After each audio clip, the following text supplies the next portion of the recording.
2025-এ বদলে যাবে বিশ্ব মানচিত্র, রাজ করবে এই ধর্ম। বাবা ভাঙার ইঙ্গিত কি মিলে যাচ্ছে? বাবা ভাঙার অনেক ভবিষ্যৎবাণী মিলে গিয়েছে বলে মনে করেন অনেকেই।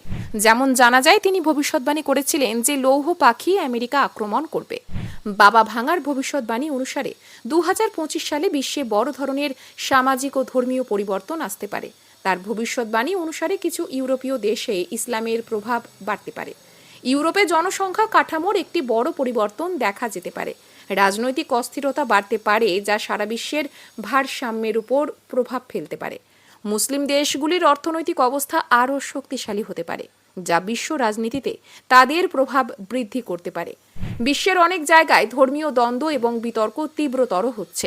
অনেকেই মনে করছেন এই পরিস্থিতি নিয়েই কি ভবিষ্যৎবাণী করেছিলেন বাবা ভাঙা। এই বাবা ভাঙার অনেক ভবিষ্যৎবাণী মিলে গিয়েছে বলে মনে করেন অনেকেই। যেমন জানা যায়, তিনি ভবিষ্যৎবাণী করেছিলেন যে লৌহ পাখি আমেরিকা আক্রমণ করবে। মনে করা হয় এই ঘটনা ওয়ার্ল্ড ট্রেড সেন্টারে হামলার ভবিষ্যৎবাণী। মনে করা হয় বাবা ভাঙা 2004 সালের সুনামির কথাও বলে গিয়েছিলেন। তিনি সতর্ক করে দিয়েছিলেন যে জলের বিশাল ঢেউ অনেক দেশকে গ্রাস করবে। বুলগেরিয়ার বিখ্যাত বাবা ভাঙা 20 শতাব্দীতে এমন অনেক ভবিষ্যৎবাণী করেছিলেন যা পরে সত্য প্রমাণিত হয়েছিল। তিনি দৃষ্টিহীন ছিলেন, কিন্তু তার ভবিষ্যৎবাণীকে অব্যর্থ বলেই মনে করা হয়। 2025 সালের এই ভবিষ্যৎবাণী নিয়ে অনেক জল্পনা কল্পনা চলছে। বাবা ভাঙা নাকি আগেই বলে গিয়েছিলেন বড় যুদ্ধের কথা। তাহলে কি হুবহু মিলে যেতে পারে তার ভবিষ্যৎবাণী?